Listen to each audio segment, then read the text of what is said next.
ሰላም ጤና ይስጥልን ውድ የፕሮግራማችን አድማጭ ተከታታዮች እንዴት አላችሁ? እንዴት ናችሁ? ይህ የሜታፊዚክስ ቻናል ነው።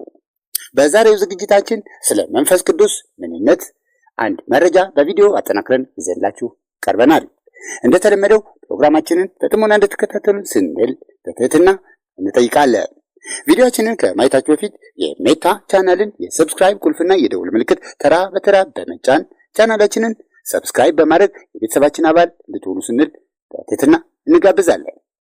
ያለ ቀጣይ ማብራሪያ አሁን ወደ ዝግጅቱ። መንፈስ ቅዱስ ማን ነው? የዚህ ፕሮግራም ዓላማ ስለ መንፈስ ቅዱስ ትክክለኛውን ዶክትሪን ማስያዝ ነው። በዚህም እኛ ሰዎች ከመንፈስ ቅዱስ ጋር የተሟላና ፍጽምትነት የተላበሰ ግንኙነት እንድንመሰርት ማስቻል ነው። ስለዚህም ከሕያው አምላክ ጋር አብረህ መኖር እንድትችል ያስችልሃል። በዚህም የአምላክን ጥልቅ ፍቅር፣ ክብካቤና መሪነት ታውቃለህ፣ ትገነዘባለህ። መንፈስ ቅዱስ ይወድሃል፣ ከአንተም ጋር አብሮህ ይኖራል። መንፈስ ቅዱስ የሦስቱ ሥላሴዎች አካል ነው። አንደኛውና የመጀመሪያው እግዚአብሔር አብ አምላክ ሲሆን፣ ሁለተኛው ልጁ ወልድ ሲሆን፣ ሦስተኛውና የመጨረሻው መንፈስ ቅዱስ አምላካችን ነው። ስለ አምላክ ካለን ግንዛቤና ዕውቀት ውስጥ መንፈስ ቅዱስን በተመለከተ ባልተሟላ ሁኔታ የምንረዳው አካል ነው። ሁላችንም ከድንግል ማርያም የተወለደውን መድኃኒታችን ኢየሱስ ክርስቶስን እናውቀዋለን። ፈጣሪያችን የሆነውን እግዚአብሔርን አባታችንን እና ምድርንና ገነትን እናውቃለን። አባታችን አብ እግዚአብሔር ልጁን ወልድን እና መንፈስ ቅዱስንም ለመረዳት አስቸጋሪ አይደለም። ኢየሱሳዊ መድኃኒታችንን ኢየሱስ ክርስቶስን የተመለከተ ትክክለኛ አስተሳሰብና ዕውቀት መያዝ ግድ ይለናል። ልንከተለው የሚገባንም ይህ ነው። የኢየሱስ ክርስቶስን ጥልቅ ፍቅር ለኛ ሲል የከፈለው መስዋዕትነት ማወቅ ይገባናል። ክርስቶስ ከሞተ በኋላ በሦስተኛው ቀን ከሞት ተነስቶ መንፈስ ቅዱስ ኃይል እንደሚሆን ነግሮናል። መንፈስ ቅዱስ መጽሐፍ ቅዱስ ክፍል 1 እና 4 መንፈስ ቅዱስ ከእናንተ ጋር ሲሆን ኃይል ታገኛላችሁ፣ ያኔም ለኔ በመላው ኢየሩሳሌም በሰማርያና በይሁዳ ምስክሬ ትሆናላችሁ እስከ ዓለሙ መጨረሻ ድረስ ብሎ ተናግሯል። ብዙ ክርስቲያኖች ይቅርታ ፍለጋ ብዙ እንደባተቱ አውቃለሁ። ብዙዎች ከኃጢአታቸው ለመዳን ንስሐ ፍለጋ ብዙ ተጉዘናል ብዬ ማምናለሁ። ይህን አባባል ለመጨረሻ ጊዜ እደግመዋለሁ። ብዙ ክርስቲያኖች ይቅርታ ፍለጋ ወይም በእንግሊዝኛው ፔንት ጉዝ ለሚባለው ነገር ብዙ እንደባተቱ አውቃለሁ። ብዙዎቻችን ከኃጢአታችን ለመዳን ንስሐ ፍለጋ ብዙ ተጉዘናል ብዬ አምናለሁ። እናም እኛ ኃይል ለማግኘት ወደ ንስሐ መሄድ አለብን። ውድ ወንድሞቼና እህቶቼ፣ ኃይል ለማግኘት ወደ ንስሐ ወይም ፔንት ጉዝ ልንሄድ ይገባናል። በሐዋርያት በኩል በጣም ወሳኙና ጠቃሚው አጋጣሚ ክርስቶስ በመስቀል ላይ በተሰቀለ ጊዜና ከሞት በተነሳ ጊዜ ስለመሄዱ ሲናገር መሄዱን ለነሱ ብሎ መሆኑን የገለጸው ነገር ነበር። ይህ ለሐዋርያቱ በጣም አስደናቂ ነገር ነበር። ሐዋርያቱ እንዴት ነው የክርስቶስ ከነሱ መለየት ለነሱ የሚበጅ የሚሆነው በሚለው ሳይደነቁ አልቀሩም። መጽሐፈ ዮሐንስ ክፍል 16 ምዕራፍ 6 እና 7 ለማንኛውም እላችኋለሁ ከእናንተ መለየት የግድ ነው፣ ምክንያቱም ካልተለያችሁ ሰላም አታገኙም። ከተለያችሁ ግን መንፈስ ቅዱስን ከእናንተ ጋር እንዲሆን ይልክላችኋለሁ። መንፈስ ቅዱስ ሲመጣም የኃጢአት ኃይልን ያጠፋል፣ ትክክለኛነትን እና ፍርድን ያሰፍናል፣ ፍትህ ይሰጣል። ይህ በእውነት በውስጣችሁ ያለውን ያደረውን የአምላክን ነገር ስታገኙትና ስታውቁት ምን ያህል ደስታን ያጎናጽፋችኋል። ይህ ማለት በእግዚአብሔር ጥበቃ ውስጥ በምቾት መሆናችንን ስለሚያሳየን ምን አይነት አስደሳች ነገር ይሆን? መንፈስ ቅዱስን በውስጣችን ስንገነዘብ ምን ያህል ደስታ ይሰጠናል? በመጀመሪያ ልንገነዘበው የሚገባን ሀቅ መንፈስ ቅዱስ ግዑዝ ሳይሆን ሰው ነው። መንፈስ ቅዱስ ግዑዝ ወይም እሴት ወይም ስልጣን ወይም ኃይልም አይደለም፣ ተፈጥሮም አይደለም፣ ንፋስም አይደለም፣ ወይም ሐሳብም አይደለም። መንፈስ ቅዱስ አንድ ትክክለኛ ሰው ነው። ስለ መንፈስ ቅዱስ ያለን ግንዛቤ ሰው ከመሆኑ ውጪ የምንገነዘበው ወይ የምንረዳው ከሆነ ከመንፈስ ቅዱስ ጋር ትክክለኛ ግንኙነት ለመመስረትና እርሱን ለማወቅ አስቸጋሪ ያደርግብናል። ከጽንሰ ሐሳብም ጋር ወይም ከተፈጥሮ ጋር ግንኙነት መመስረት አንችልም ከሰው ጋር ካልሆነ። ጌታችን መድኃኒታችን ኢየሱስ ክርስቶስ ስለ መንፈስ ቅዱስ ሲናገር ሁሌም እንደ ሰው ነው የሚመስለው፣ እርሱና እርሱ እያለ እና እናንተም ከእርሱ ጋር በየቀኑና በየዕለቱ መገናኘት ትችላላችሁ። መንፈስ ቅዱስ ለኛ የተላከው ከአብ በክርስቶስ ፈቃድ ነው፣ ከኛ ጋር በየዕለቱ አብሮን እንዲኖርና እንዲያግዘን ተብሎ በችግራችን ጊዜ ከኛ ጋር ይገኛል ስንፈልገው። ደቀ መዛሙርቱ የተጨነቁበት የመከራ ጊዜ ላይ የተገኙበት ወቅት ነበር። ደቀ መዝሙራቱ በእውነት ችግር ላይ ሊሆኑ ግድ ነበር። ዓለም በሯን ዘግታባቸው ነበር። ምክንያቱም ክርስቶስ ከእናንተ መሃል አንዱ ዛሬ ምሽት ይከዳኛል ሲል ነግሯቸው ነበርና። ሐዋርያቱ ይህ አነጋገር አላስደስታቸውም። ክርስቶስን በመቀጠል ጴጥሮስ እንደሚከዳው ነገራቸው። ይህ ሐዋርያቱን አሳዘናቸው፣ አስከፋቸው። ምክንያቱም ጴጥሮስ መሪያቸውና አለቃቸው ስለነበር። ጴጥሮስ ከሁሉም የበለጠ ጠንካራ አባላቸውም ነበር። እናም ኢየሱስ በስተመጨረሻም ስለመሄዱ ነገራቸው። ክርስቶስም ትቷቸው ሄደ። ሁኔታዎች ለሐዋርያቱ ጥሩ አልነበሩም። ጠላቶቻቸው በእነሱ ላይ አሲረዋል። ጓደኞቻቸውንም ተሻርከዋቸው ነበር። ዓለሙም ሁሉ በእነሱ ላይ ተነስቶ ነበር። ከሁሉም በላይ ደግሞ ክርስቶስ ሊለያቸው ነው። መጽሐፈ ዮሐንስ ክፍል 14 ከምዕራፍ 16 ከቁጥር 16 እስከ 18 እነሆ ለእግዚአብሔር አባቴ ጸልይላችኋለሁ፣ እንደኔ የሚጠብቃችሁን መንፈስ ቅዱስንም እሱ ይልክላችኋል። መንፈስ ቅዱስም ሁሌ ከእናንተ ጋር ይሆናል። መንፈስ ቅዱስም ለእናንተ ብቻ እንጂ ለሌላው አይገለጥም። ኃጢአተኛ ለሆኑት እነሆ ዝም ብዬ አልተዋችሁም፣ መንፈስ ቅዱስም ይጠብቃችኋል። በስተመጨረሻም ከእናንተ ጋር ነኝ ይላል። መንፈስ ቅዱስ የሚያደርግልን ምንድን ነው? አንደኛ፣ መንፈስ ቅዱስ ያስተምረናል። ሁሉንም ነገር የምናውቅ ይመስለናል እኛ ሰዎች እስከሚደንቀንና ኃይለ ቢስ እስከምንሆን ድረስ። በአንድ ወቅት በአስራዎቹ ዕድሜ ክልል በነበርንበት ጊዜ ሕይወትን ጠንቅቀን የምናውቅ ይመስለን ነበር። ሆኖም ባደግን ቁጥር ግን ካወቅነው በላይ ስለ ሕይወት የማናቃቸው ነገሮች እንዳሉ እየተገነዘብን እንመጣለን። ሁሉን ነገር አናቅም፣ ምክንያቱም አንዳንድ ነገሮች መንፈሳዊ ናቸውና። አይኖቻችን ከቁሳዊ ዓለም ባሻገር ማየት አይችሉም። ለመንፈሳዊ ነገር ግን ክፍት ነን። መንፈስ ቅዱስ የሚያስተምረን በዚህ ጉዳይ ነው። መንፈስ ቅዱስ ስለ መንፈስ ቅዱስ ምንነት ያስተምረናል። አንዳንዴ መጽሐፍ ቅዱስን ስታነቡ ምንም የማይገባችሁ ይመስላችኋል። መንፈስ ቅዱስ የእግዚአብሔር ቃል እንድናውቅ ያስተምረናል። መንፈስ ቅዱስ የእግዚአብሔርን መንገድ ያስተምረናል። የእግዚአብሔርን መንገድ የሐቅ መንገድ ነው። በዓለም ላይ ማንኛውንም መንፈሳዊ መጽሐፍ ብታነቡም ያለ መንፈስ ቅዱስ እገዛ መጽሐፍ ቅዱስን ልትረዱት አትችሉም። የሃርቫርድ ምሩቅ ልትሆኑ ትችላላችሁ፣ ነገር ግን አሁንም የመጽሐፍ ቅዱስን ቃል ልትረዱት አትችሉም ይሆናል። የስቴፈን ሃውኪንግን ያህል ምጡቅ ብትሆኑም መጽሐፍ ቅዱስን ላትረዱት ትችላላችሁ። ሆኖም ግን ምንም አይነት አካዳሚክ ዕውቀት የሌለው ሰው መጽሐፍ ቅዱስን በሙሉ ሊሸመድደው ወይም ሊያውቀው ሊረዳውና የመጽሐፉን ይዘት ገጽ በገጽ ሊያነብላችሁ ይችላል። መጽሐፍ ቅዱስን ማንበብና መገንዘብ ከዕውቀት ችሎታችሁ ጋር ፈጽሞ አይገናኝም። አእምሯችሁን ለመንፈሳዊ ዓለም ክፍት እንዲሆን የሚያደርግል አስተማሪ አለላችሁ። ከነዚህ መንፈሳዊ ነገሮች አንዱ የእግዚአብሔር ቃል የሆነው የመጽሐፍ ቅዱስ ነው። መጽሐፍ ቅዱስ የእግዚአብሔር ቃል ብቻ ማስተማር ሳይሆን የሚያደርገው መንፈስ ቅዱስ የእግዚአብሔርን ቃል ማስተማር ብቻ ሳይሆን የሚያደርገው የእግዚአብሔርን ነገርም ቀድሞ ያወቅነውንም ያስታውሰናል። ሁለተኛ፣ መንፈስ ቅዱስ ምቾት ሰጫችን ነው። ለአባቴም እጸልይላችኋለሁ፣ እሱም ሌላ እንደኔ ሰላም የሚሰጣችሁን ይልክላችኋል። ይህ ቃል ለበርካታ ውዝግቦች መንስኤ ሆኖ ቆይቷል። በዓለም ላይ ስለ ሰላም ወይም ኮምፎርት ስናስብ የምንገነዘበው መንፈስ ቅዱስ ካጠገባችን የማይለየን ወዳጃችንና የሆነ ነገር አድርገን ነው። አንድ የሆነ ምቾትን የሚሰጠን ነገር፣ ከሕይወት መከራ የሚታደገን የሚጠብቀን ይመስለናል መንፈስ ቅዱስ። ይህ ትክክል አይደለም። በላቲን ኮምፎርተር የሚለው ቃል ሲተረጎም ኮም ማለት ዊዝ ወይም አብሮ ማለት ሲሆን ፎርት የሚለው ደግሞ ጥንካሬ ማለት ነው። ስለዚህ መንፈስ ቅዱስ ወደኛ የሚመጣው ለጥንካሬ ነው። ደክሟችኋል? ተጨንቃችኋል? የበለጠ ብዙ መንፈስ ቅዱስ ያስፈልጋችኋል። ልባችሁ ተሰብሯል? ብቸኝነት ይሰማችኋል? መንፈስ ቅዱስ በብዛት ያስፈልጋችኋል። ማለትም መንፈስ ቅዱስ የሚቀርባችሁ ከሕይወታችሁ መከራና ሸክም ሊያወጣችሁ ወይም ሊደብቃችሁ ሳይሆን መንፈስ ቅዱስ የሚቀርባችሁ ጓደኛ ሊያደርጋችሁና ሊያበረታታችሁ ሊያጠነክራችሁና ብሎም ወደ ቀድሞው ጥንካሬው ሊመልሳችሁ ነው። ሞግዚታችሁ ሊሆን ሳይሆን አጠንክሮ ሊያድሳችሁ ነው የሚቀርባችሁ መንፈስ ቅዱስ። ሕፃኑን አባብሎ እንደሚያጽናናው ሞግዚትና ወላጅ ሳይሆን አባብሎ አጽናንቶ ልጄ ያውቃለሁ ብዙ ችግር አሳልፈሃል በል አሁን በርታ በል ብሎ አጽናንቶ ወደ ትግሉ ተመለስ ነው የሚላችሁ መንፈስ ቅዱስ። ብዙ ክርስቲያኖች መንፈስ ቅዱስ ከሁሉም የሕይወት ፈተና የሚከላከልላቸው ነው የሚመስላቸው። ትክክል ነው። ከአንዳንድ የሕይወት ምድራዊ ፈተናዎች ይጠብቀናል መንፈስ ቅዱስ። ይልቁንም ምድራዊ ፈተናን የምንቋቋምበት ጥንካሬ ነው የሚሰጠን። ዛሬ በምድራዊ ሕይወታችሁ ተጨንቃችኋል? ከመንፈስ ቅዱስ ጋር ተገናኙ። ተስፋ ቆርጣችኋል? ልባችሁ ተሰብሯል? ከመንፈስ ቅዱስ ጋር ተወዳጁ። አዎ፣ መንፈስ ቅዱስ ከእናንተ ጋር ይሆናል፣ ያጠነክራችኋል። በምንም አይነት ችግር ውስጥ ሆናችሁ ከሆነ መንፈስ ቅዱስን እንዲያጠነክራችሁ መጠየቅ ትችላላችሁ። መንፈስ ቅዱስ በሁሉም የህይወታችሁ ምዕራፍ ላይ ፍላጎት አለው። ይህን ህይወታችሁን በብቸኝነት መምራት አይገባችሁም።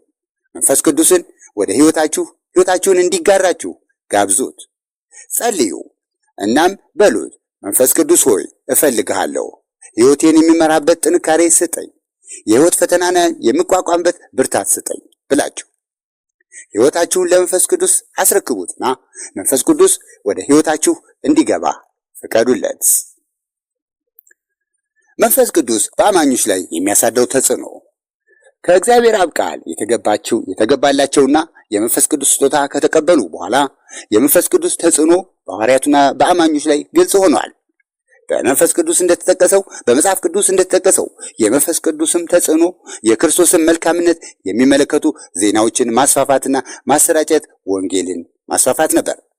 በመንፈስ ቅዱስ ላይ የሚኖረው ትኩረት ከራሱ ከክርስቶስ ነበር የመነጨው። ክርስቶስ ለሐዋርያቱ ያውም ለደቀ መዛሙርቱ ወደ ኢየሩሳሌም እንዲሄዱና ከባለስልጣናቱም ጋር እንዳይገናኙ መንፈስ ቅዱስ ስልጣን ሳይሰጣቸው እንዳያደርጉ ነግሯቸዋል። መንፈስ ቅዱስ አክትስ 1:4 እንደሚለው ክርስቶስ በደቀ መዛሙርቱ በሕይወታቸው ላይ በመንግስት ላይና በቤተ ክርስቲያንም ላይ መንፈስ ቅዱስ የሚያሳድረውን ተጽዕኖ ያውቅ ነበር። ይህ የመንፈስ ቅዱስ ተጽዕኖ እስካሁንም በዓለም ላይ ተጽዕኖ አለው። ልክ እንደ ድሮቹ እንደ ደቀ መዛሙርቱ ጊዜና ዘመን። ከመንፈስ ቅዱስ ጋር መሆን ወይም በመንፈስ ቅዱስ መሞላት ጥቅሙ ምንድን ነው? አንደኛ፣ ኃጢአትን ድል የመንሳት ስልጣን። የሰው ልጅ በስጋ ሲወለድ የሚያገኘው የኃጢአት ተፈጥሮና በመንፈስ ሲወለድ የሚያገኘው መንፈሳዊ ተፈጥሮ የሚባሉ ሁለት ተፈጥሮዎች አሉት። ስጋዊ ተፈጥሯችን የእግዚአብሔርን ፍላጎት የሚጠላ ኃጢአት ፈላጊ ሲሆን፣ መንፈሳዊ ተፈጥሯችን ደግሞ እግዚአብሔርን የሚያስደስት ተፈጥሯችን ነው። እንደገና ስትወለዱ የሚወለደው ስጋችሁ ሳይሆን መንፈሳችሁ ነው። ስጋችን አሁንም ስጋዊ ምኞትና ፍላጎት ብቻ ነው የሚያሳየው። ይሄ የድሮው እናንተ ነው። ብዙ ጊዜ ሰዎች የሆነ ችግር እንዳለባቸው አድርገው ራሳቸውን ሲቆጥሩ ይስተዋላሉ። ወይም አልዳንም ብለው ያስባሉ። ግን ይህ ስህተት ነው። ቴምፕትድ መሆን ወይም መከፋትና ሐዘን ውስጥ መግባት በራሱ ኃጢአት አይደለም። ነገር ግን በዚህ ስሜት ውስጥ መግባት ወይም በዚህ ስሜት ውስጥ ከሆንን በኋላ የምናደርገው ነው ኃጢአት የሚሆነው። ነገር ግን በመንፈስ ቅዱስ አማካኝነት ኃጢአትን ማሸነፍ እንችላለን። መጽሐፈ ሮማውያን ክፍል 8 ከምዕራፍ 14 እስከ 16 በመንፈስ ቅዱስ ከተመራን የእግዚአብሔር ልጆች እንሆናለን ይላል። መንፈስ ቅዱስ ኃጢአተኛ ፍላጎታችንን ይገድልልናል። ለዚህም ነው መጽሐፍ ቅዱስ በመንፈስ ቅዱስ ስትጓዙ ስጋዊ ኃጢአተኛ ፍላጎታችሁን ታሸንፋላችሁ የሚለን። መንፈስ ቅዱሳዊ መንገድ ክርስቲያኖችን በእግዚአብሔር እንድታምኑና እንድትኖሩ ያስችላችኋል። መንፈስ ቅዱስ ነው ኃጢአትን የሰሩና የወደቁትን ሰዎች አንስቶ በትክክለኛው የእግዚአብሔር ጎዳና ላይ የሚያራምዳቸው። ራሳችሁን ለመንፈስ ቅዱስ አስረክቡና ከኃጢአት በላይ የሆነ ሕይወት ኑሩ። መንፈስ ቅዱስ ሰዎችን አንድ ነገር እንዲያደርጉ የማያስገድድ መሆኑን ማወቅ አለባችሁ። እግዚአብሔር በማስገደድ የሚሰራ አምላክ አይደለም በባህሪው። መንፈስ ቅዱስ ኃጢአትን የምትዋጉበትን ጥንካሬ እንዲሰጣችሁ የመፈለግ ምርጫው የራሳችሁ ነው። ሌላው የመንፈስ ቅዱስ ጥቅም ደግሞ ሁለተኛ፣ እንደ ክርስቶስ የሚያኖር ጥንካሬና ኃይል ይሰጠናል። እንደ ኢየሱስ መኖር ማለት ከውስጥ ወደ ውጭ የሚከናወን አንድ ታላቅ እድገትና መሸጋገር ወይም ለውጥ ማለት ነው። አምነን ከተጠመቅን እና ኢየሱስን ከተቀበልን በኋላ ክርስቶሳዊ ሕይወት እንድንኖር ማድረጉ እና ይህን ባህሪን በአማኙ ላይ መፍጠር የመንፈስ ቅዱስ ኃላፊነትና ተግባር ነው የሚሆነው። አማኝ ክርስቲያኑ ራሱን ከኃጢአት ባርነት ሲያወጣ ክርስቶሳዊነትን እየተላበሰ ይመጣል። መጽሐፈ ፊልጶሳውያን ክፍል 2 ምዕራፍ 12 ላይ ከኃጢአት በመንጻት የመኖር ባህሪ ከውስጣችን ከራሳችን የሚመነጭ ነው። በእግዚአብሔር በእኛ የሚያድረው መንፈስ ቅዱስ ቀስ በቀስ ባህሪያችንን ክርስቶሳዊ እያደረገው ይመጣል። እርሱ ስለሚያቀንና ስለሚመራን በክርስቶሳዊ አምሳያ እንድንኖር ያደርገናል ይላል። መጽሐፈ ሮማውያን ምዕራፍ 8 ቁጥር 29 ደግሞ ክርስቶስን መምሰል ማለት በእግዚአብሔር ስናምንና ለሁሉም ነገር በእግዚአብሔር ስንመካ ማለት ነው ይለናል። መጽሐፍ ቅዱስም በሰው ውስጥ ክርስቶሳዊ የሆኑ ባህሪያትን ለምሳሌ እንደ ይቅርባይነትና ኃያልነት የመሳሰሉትን ማለትም ሂዩሚዲቲ፣ ኮምፓሽን፣ ፎርጊቭነስ እና የመሳሰሉት እንዲዳብሩ ያደርጋል። ማንም ሰው በራሱ አቅምና ጥንካሬ ክርስቶሳዊ ባህሪ ማዳበር አይችልም። ስለዚህ እንደ ክርስቶስ ሳትኖሩ ምን ያህል ጊዜ አስቆጠራችሁ አይደለም ዋናው ነገር። መጽሐፈ ፊልጶሳውያን ምዕራፍ 2 ቁጥር 13 ላይ እንዲህ ተብሏል፣ በእናንተ ያደረው እግዚአብሔር ነው የሚሆነውንም የማይሆነውንም የሚያደርገው። መንፈስ ቅዱስ አማኙ ፍሬ እንዲያፈራ ያደርጋል። የመንፈስ ቅዱስ ኃይል በአማኙ ላይ በማደር አማኙ ፍሬ እንዲያፈራ ያደርገዋል። መጽሐፈ ወደ ገላትያ ሰዎች ምዕራፍ 5 ከቁጥር 22 እስከ 23 ላይ እንዲህ ተብሏል፣ የመንፈስ ቅዱስ ፍሬዎች ደግሞ ፍቅር፣ ደግነት፣ ደስታ፣ ጥጋብ፣ ሰላም፣ መልካምነት፣ ታጋሽነት፣ መቻቻል ወዘተ ወዘተ ናቸው። እነዚህን የሚቃረን ሕግ ደግሞ አይኖርም። የመንፈስ ቅዱስ ፍሬ ደግነት፣ መንፈስ ቅዱስ ሲመጣ ወይም ሕይወታችን ሲቀርበን አንድ ለውጥ ይመጣል ወይም ይታያል። ያልተለመደ ለውጥ። በለውጡ መነሻነትም አማኙ ፍሬ ማፍራት ይጀምራል። ወደ ገላትያ ሰዎች ምዕራፍ 5 ከቁጥር 22 እስከ 23 የመንፈስ ቅዱስ ፍሬዎችም ደግነት ወይም ካይንድነስ፣ ፍቅር ወይም ላቭ፣ ደስታ ጆይ፣ ሰላም ወይም ፒስ፣ ረጅም ስቃይ ወይም ሎንግ ሰፈሪንግ፣ ጨዋነት ወይም ጀንትልነስ፣ መልካምነት ወይም ጉድነስ፣ እምነት ወይም ፌዝ፣ ሚክነስ እና ቴምፕራንስ የሚባሉት ናቸው። ከነዚህ የሚጻረር ሕግ ደግሞ አይኖርም ሲል ያስቀምጣል።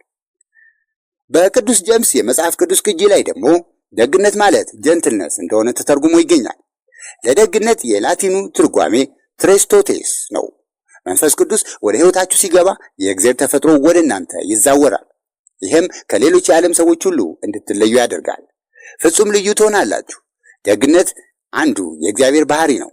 ከኃጢአት የመንጻት ሁኔታ ይህን አንዱን የአምላክን ደግነት የሚያመላክት ነው። ለውጡ ይሄ ነው። ከኃጢአት መንጻትም መኖርም በእግዚአብሔር ደግነት ምክንያት ነው። መጽሐፈ ታዲዮስ ምዕራፍ 3 ከቁጥር 4 እስከ 5 ላይ እንዲህ ተብሎ ተጽፏል፣ በእግዚአብሔር ደግነት ነው ኃጢአታችን የሚሰረዘው፣ በእኛ ጥረት ሳይሆን። ከኃጢአት መንጻት በኋላ ያለው መንፈስ ቅዱስ ያጸዳው ማንነታችን ነው። መጽሐፈ ሮማውያን ከቁጥር 11 እስከ 12 ላይ ደግሞ የእግዚአብሔር ቸርነት እና ኃያልነት ባይኖር ሁሉም አይኖርም ነበር። በእኛ በሰዎች የሚገለጸው ደግነት የእግዚአብሔር ደግነት በውስጣችን አድሮ ነው። እግዚአብሔር ቸርና ርኅሩህ ባይሆን ኖሮ ዓለሙ በአንድ ቅጽበት በጠፋ ነበር ተብሏል። እንደ እግዚአብሔር ደግነትና ቸርነት ባይሆን ኖሮ እንደ ኃጢአታችን ብዛት ቢሆን ኖሮ ምን እንሆን ነበር? በመጽሐፈ ታዲዮስ ደግነት የመንፈስ ቅዱስ ፍሬ መሆኑ ተገልጾልናል። የመንፈስ ቅዱስ ፍሬ የሆናችሁ ቸር የምትሆኑትን ያህል እኩል ልትሆኑም ትችላላችሁ። እንደዚህ አይነት በርካታ ቁጥር ያላቸው ክርስቲያኖች እናውቃለን። ሁሉ ነገራቸው ክፋት ነው። ክርስቲያን ነን ይላሉ፣ ግን ልብ የላቸውም። ዓላማ ደጋግ ልቦችን ይፈልጋልና፣ ግን ደጋግ ልቦች ያላቸው ሰዎች ቁጥር ትንሽ ነው። መንፈስ ቅዱስ ወደ ሰው ሲቀርብ አማኙ ሰው እነዚህን ባህሪያት መውረስና ማሳየት ይጀምራል። ባህሪያቱ በልባችን አድረው ከልባችን የሚወጡና የሚዘባረቁ ናቸው። መንፈስ ቅዱስ አድሮባቸው መለወጥ ያልቻሉ ሰዎችን አናውቅም። ጓደኛዬ ካልተለወጥክ መንፈስ ቅዱስ አልቀረበህም ማለት ነው። ከሌላ ነገር ጋር ነህ ማለት ነው። መንፈስ ቅዱስ ወደ ሕይወታችሁ ሲገባ ታላቅ ለውጥ ይስተናገዳል። በዚህ ዓለም ያልሆነ ለውጥ። መለወጥም ትጀምራላችሁ። ለውጡም መንፈስ ቅዱስ በውስጣችን ለማደሩ አስረጂ ይሆናል። በክርስቶስ ለመመራታችንና ቃሉንም እንደ ክርስቶስ ትሆናላችሁ እንደተባለውም ለማሳየታችን ምስክር ይሆናል። መጽሐፍ ቅዱስ በቁጥር 17 እና በ28 ላይ መንፈስ ቅዱስ አማኙን ሲቀርብ እግዚአብሔር በሰዎች ላይ የሚያደርገውን ቸርነት ይረዳል፣ ይታዘባል። እናም ሰዎችን ወደ እግዚአብሔር መንግሥት በማምጣቱ አማኙ የመንፈስ ቅዱስ ሽልማትን ያገኛል። ይህ ክርስቶስ እንደተናገረው መንፈስ ቅዱስ ድጋፍ ይላክላችኋል። እናም ለቃሌም በኢየሩሳሌምና በይሁዳ በሰማርያ ሁሉ ምስክር ትሆኑኛላችሁ ብሎ እንዳለው ይህም ያለ መንፈስ ቅዱስ ስልጣን መንፈሳዊ ሥራ ለማከናወን ፈጽሞ የማይቻል መሆኑን ያስገነዝበናል። ይህ የዮሐንስ መጽሐፍ ምዕራፍ 17 እና ምዕራፍ 28። ክርስቶስ በመጽሐፈ ሉቃስ ምዕራፍ 4 እስከ 18 ላይ እንዲህ ብሏል፣ የእግዚአብሔር መንፈስ ቅዱስ በእኔ ላይ አድሯል። አምላክ ወንጌልን ለድሆች እንዳስተምር ስልጣን ሰጥቶኛልና፣ ልባቸው ለተሰበረ ፈውስ ለመስጠት፣ በኃጢአት ለታሰሩት ነፃ ለማውጣት፣ ለታወሩትም ዓይናቸውን ለማብራት ስልጣን ተሰጥቶኛልና ብሏል። መጽሐፈ ሉቃስ ምዕራፍ 4 ቁጥር 19 ላይም የእግዚአብሔርን መንግስት ለመስበክ በክርስቶስ ስም የእግዚአብሔርን መንግስት ለመስበክ የመንፈስ ቅዱስ ስልጣን በመምህሩ ላይ መስፈር አለበት ተብሏል። የመንፈስ ቅዱስ ስልጣን መጽሐፍ ቅዱስ በቁጥር 1 እና 8 ስልጣን የሚሰጣችሁ መንፈስ ቅዱስም ይላክላችኋል ብሎ በመጽሐፈ ዮሐንስ የተናገረው አለ። ለእኔም በኢየሩሳሌም በመላው ይሁዳና በሰማርያ ሁሉ ምስክር ትሆኑኛላችሁ በመላው ምድርም ሁሉ ሲል ተገልጾ እናገኘዋለን። ክርስቲያናዊ ህይወት በኃይል የተሞላ ህይወት ነው። ያለ መንፈስ ቅዱስ ክርስቲያናዊ ህይወት አይኖርም። ያለ አንዱ ሌላኛው አይኖርም። ያ መንፈስ ቅዱስ ሰው ሁሉ የሚያደርገው ሁሉ ሃይማኖታዊ ተግባር ነው። መንፈስ ቅዱስን ከምንረዳው በላይ መፈለግ አለብን። ወደ እግዚአብሔር ቤተ መንግስት የሚወስደን መንፈስ ቅዱስ ነው። የሚለውጠን የሚመራን እርሱ ነው። በኃጢአት ላይ ድል የምንነሳው በእርሱ ነው። ወደ እውነት የሚመራን እርሱ ነው። ኃይል የሚያጎናጽፈን የሚመራንና የሚሞላን መንፈስ ቅዱስ ነው። እስከ መጨረሻው የፍርድ ቀን ድረስ የሚደግፈን መንፈስ ቅዱስ ነው። በልባችን የሚጮኸው የሚያድነን መንፈስ ቅዱስ ነው። በልባችን የሚጮኸው የሚያድነን እርሱ መንፈስ ቅዱስ ነው። አባት መንፈሳችንን የሚያጠነክረው እርሱ ነው። እንዴት እንደምንጸልይ የሚያስተምረን መንፈስ ቅዱስ ነው። በውስጣችን ያለው ተፈጥሮ የሚያይና የእግዚአብሔር ልጅ መሆናችንን የሚመሰክርልን ነው። በውስጣችን የሚያፈራውን ፍሬ የሚያመርተው መንፈስ ቅዱስ ነው። የሚያጥበን የሚያነጻና ከሞት የሚያስነሳን መንፈስ ቅዱስ ነው። ክርስቶስ የሚገልጽልን እርሱን ነው። ክርስቶስን የሚያደንቅልንና የሚመሰክርልን መንፈስ ቅዱስ ራሱ ነው። ያለ መንፈስ ቅዱስ ኢየሱስ ክርስቶስን ማወቅ አይቻልም። ጥልቁን የእግዚአብሔርን ባህሪና ተፈጥሮ የሚያሳየን እርሱ ነውና እንደ እግዚአብሔር ልጅ ከመንፈስ ቅዱስ ውጭ መኖር አንችልም። መንፈስ ቅዱስን ልንተነፍሰውና ልንኖረው ይገባናል። እንደ መንፈስ ቅዱስ ስልጣን መሰረት ልንራመድ ይገባናል። እንደ መንፈስ ቅዱስ ስልጣን ብቻ ልንናገር፣ ልናስብ ይገባናል። መንፈስ ቅዱስ የሚፈልገውን ብቻ ልናደርግ ይገባናል። ለእግዚአብሔር ልጅ ሕይወት ማለት መንፈስ ቅዱስ ብቻ ነው። በመንፈስ ቅዱስ ተሞሉ። በዚህ አጋጣሚ በዚህ ቅጽበት መናገር የምፈልገው የምችለው ይህንን ነው። መንፈስ ቅዱስ ሲቀርባችሁ አንድ ታላቅ መሸጋገር ይሆናል። አንደኛ እንደ አዲስ ትወለዳላችሁ። መጽሐፈ ዮሐንስ ክፍል 1 ምዕራፍ 3 ቁጥር 3 ስሙ ኒቆዲሞስ የተባለ ከባለስልጣናቱ ወገን የሆነ አንድ አገረ ገዢ የይሁዳ ንጉሥ ሰው ነበረ። ይህ ሰው በሌሊት ወደ ክርስቶስ መጣና ራባይ ብሎ ጠራው። ማለትም አንተ መምህር እንደሆንክ የእግዚአብሔር መልእክተኛ መሆንህን አምናለሁ ማለት ነው። ይህን አለው። ከእግዚአብሔር በኩል የሚመጣ መምህር እንዳለ እናውቃለን። ማንም ሰው እግዚአብሔር ከእርሱ ጋር ካልሆነ እነዚህን አንተ የምታደርጋቸውን ታምራት ማድረግ ፈጽሞ አይቻለውምና አለው። ክርስቶስም መለሰለት እውነት ነው ሲል፣ እውነት እልሃለሁ ሰው እንደገና ካልተወለደ በቀር መንግሥተ ሰማያትን አይወርስም። የእግዚአብሔር መንግሥት ለመውረስ የምንወለደው መወለድ የመንፈስ ቅዱስ ሥራ ነው። ሴት ስትወልድ ሥጋዊ ጥረት እንደምታስተናግድ ሁሉ በአዲሱ ውልደታችንም መንፈስ ቅዱስን ሥራውን ይሠራል። ሰው በመንፈስ ቅዱስ ሲወለድ የእግዚአብሔር ቤተሰብ ልጅ ሕፃን ይሆናል። ልክ እንደ አዲስ እንደተወለደ ሕፃን። የመሸጋገሩም ተግባር በመንፈስ ቅዱስ አማካኝነት ይፈጸማል። ብዙ በዓይኔ ያየኋቸው አጋጣሚዎች አሉ። ከመወለዴ በፊት ከዛ በፊት በዚህ ዓለም በኃጢአት ታስሬ ነበር የምገኘው። ሁሉንም የዚህ ዓለም ደስታ አጣጥሜዋለሁ። እያንዳንዷን የከተማዋን ጠርዝና ጥጋጥግ ሁሉ አውቃለሁ፣ ልክ እንደ መዳፌ። ከፈለጋችሁ በከተማው ዞር ዞር በሉ፣ የሆነ ቦታ ታገኙኛላችሁ። በሁሉም የከተማዬ ቦታ አለው። ነገር ግን እንደገና በተወለድኩ ጊዜ የተሰማኝ ፍጹም የተለየ ደስታ ነበር። መንፈስ ቅዱስ የሰጠኝ ነገር ሳይ ከቀድሞው ሙሉ ለሙሉ የተለየው አዲስ ሰው ነበር የሆንኩ የመሰለኝ። አስተሳሰቤ፣ ስሜቴና ድርጊቴ ሁሉ ተቀየረ። ማመንም ጀመርኩ። ዓይኔም ተከፈተ። ድሮ አዘወትራቸው ወደ ነበሩ ቦታዎች መሄድ አቆምኩ። ከእነዚያ ስፍራዎች በትክክል ምን እንደሆኑ አይቻለሁና እነዚያ ቦታዎች ወደ ጥፋት የሚወስዱት ጎዳናዎች መሆናቸውን፣ የገሃነም በሮች መሆናቸውን ተረድቻለሁ። ይህ የተገለጠልኝም በመንፈስ ቅዱስ አማካኝነት ነበር። አመለካከቴ በጠቅላላ ተቀየረ። ሁለተኛ ቆስጠንጢኖስ ምዕራፍ 5 ቁጥር 17 ሰው በመንፈስ ሲወለድ አዲስ ይሆናል፣ የድሮውን ትቶ አዲስ ይሆናል። እውነት እላችኋለሁ ወደፊት የሚመጣው በጣም ከዚህ በላይ ሁሉ ደስ የሚል ይሆናል ተብሏል። ሁለተኛው ሽግግር ደግሞ እኛን የኃይል የሚሰጠን ነው። ክርስቶስ ለደቀ መዛሙርቱ የገባው ቃል ሰላማችሁን የሚሰጣችሁን እልክላችኋለሁ የሚል ነበር። መጽሐፈ ዮሐንስ ከቁጥር 14 እስከ 16 ወደ አባቴ ወደ እግዚአብሔር አብም እጸልይላችኋለሁ፣ እርሱም እንደኔ የሚጠብቃችሁን ለዘላለም ከእናንተ ጋር የሚሆነውን ይልክላችኋል ብሏል። ብዙ ሰዎች የሚጠብቃቸውን የሚለውን ቃል በተሳሳተ ነው የሚገነዘቡት። ልክ እንደ አንድ የሚያጽናና ተንከባካቢ ይመስሉታል። የሚጠብቅ ለሚለው ቃል የላቲኑ ተተኪ ቃል ከጎን በመሆን የሚያጠነክር ማለት ነው። ትክክለኛው ትርጉሙ ይህ ነው። ክርስቶስ የሚልክልን ይህን ሆኖ የሚያጠነክረንን መንፈስ ቅዱስን እንጂ አጽናኝ ተንከባካቢ አይደለም። መንፈስ ቅዱስ የሚመጣው ሊንከባከበንና ከሕይወት ፈተና ሊጠብቀን አይደለም፣ ሊያጠነክረን እንጂ።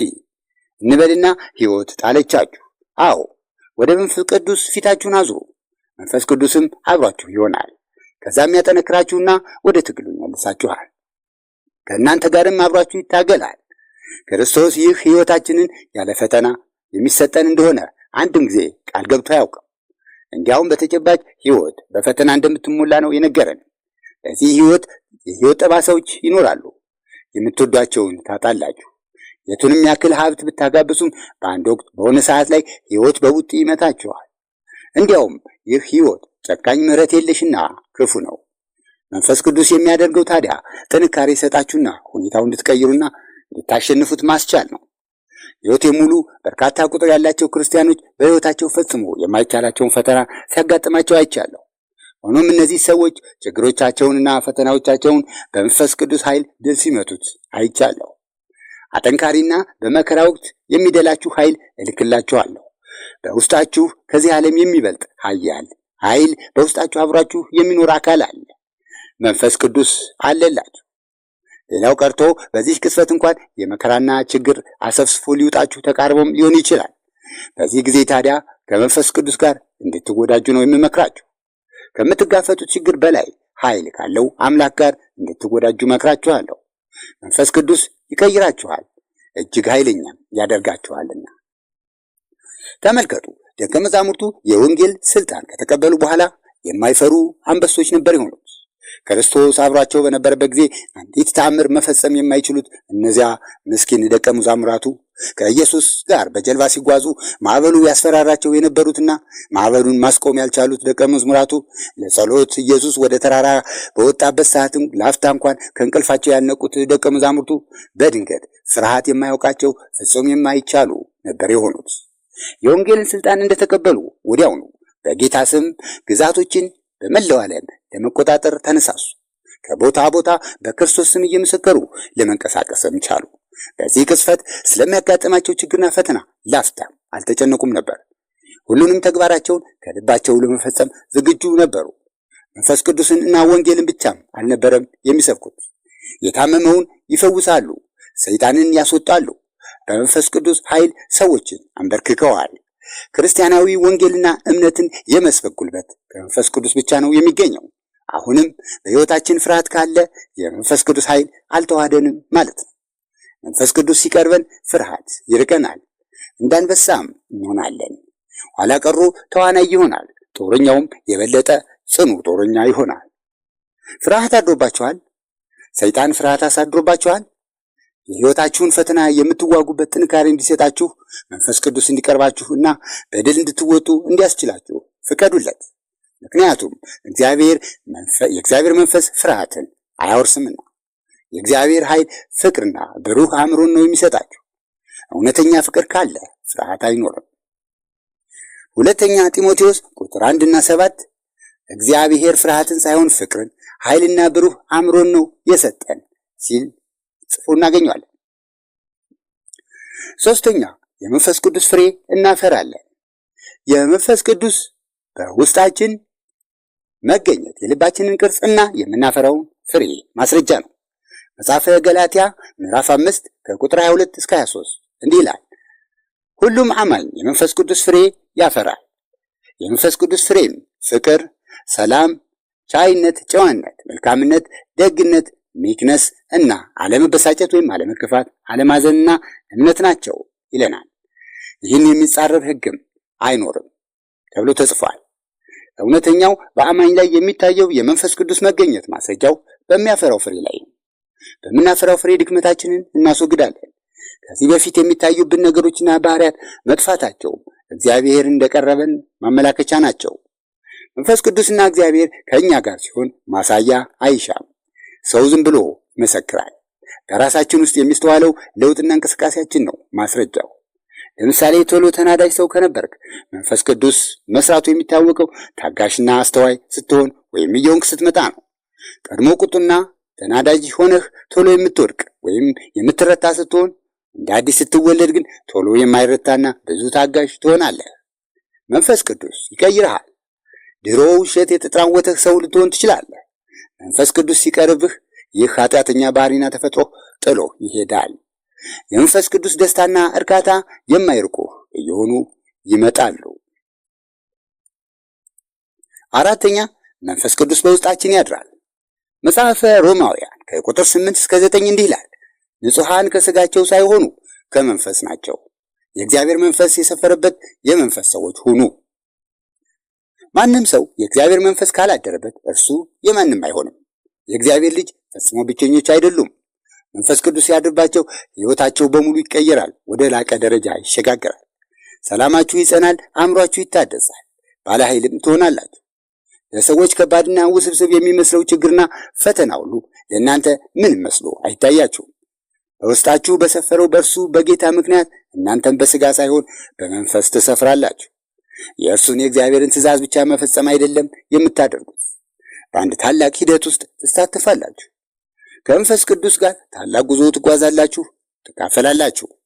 በመከራና ውሽንፍር ሰዓት እርሱ መምህራችሁ ይሆናል። ረብሻ፣ ችግር፣ ፈተና፣ ውጥንቅጥ፣ ሁካታ፣ አለመረጋጋትና ድንቁርና በሰፈነበት ዓለም እናንተ ሰላም ይበዛላችኋል። ይህ ሰላምም የሰው ልጅ ሊያስበው ከሚችለው በላይ የሰፋና የገዘፈ ሰላም ነው። ሁሉንም በፍጹም የሚያረካና በምክንያት ያልታሰረ ሰላም ነው ከላይ የሚወርድላችሁ። ያ ሰላም እውነተኛ፣ ሐቀኛና እስከ ዛሬ ድረስ አይተነው የማናውቀው አስደሳች እና አርኪ ሰላም ነው። እሺ ውድ ቻናላችን ቤተሰቦች፣ በመንፈስ ቅዱስ ማንነትና ባህሪ መገለጫዎች ዙሪያ ያተኮረውን ቪዲዮ ነበር የተከታተላችሁ። ቪዲዮን ከወደዳችሁት ለወዳጅ ጓደኞቻችሁ ሼር እንድታደርጉት እንጠይቃለን። በቀጣይም እስካሁን ቻናላችንን ሰብስክራይብ አድርጋችሁ ያልተቀላቀላችሁ ካላችሁ በቀጣይ ሰብስክራይብ በማድረግ ቤተሰብ እንድትሆኑ በድጋሚ ጥሪና ቪዲዮአችንን እናቀርባለን። በዛሬው ቪዲዮአችን ጆሮ ለብ ሰጥታችሁ በጥሞና ለተከታተላችሁን፣ ለሰማችሁን፣ ላደመጣችሁን በጣም እናመሰግናለን። በእግዚአብሔር ስም እንወዳችኋለን፣ እናደንቃችኋለን። ሰላማችሁ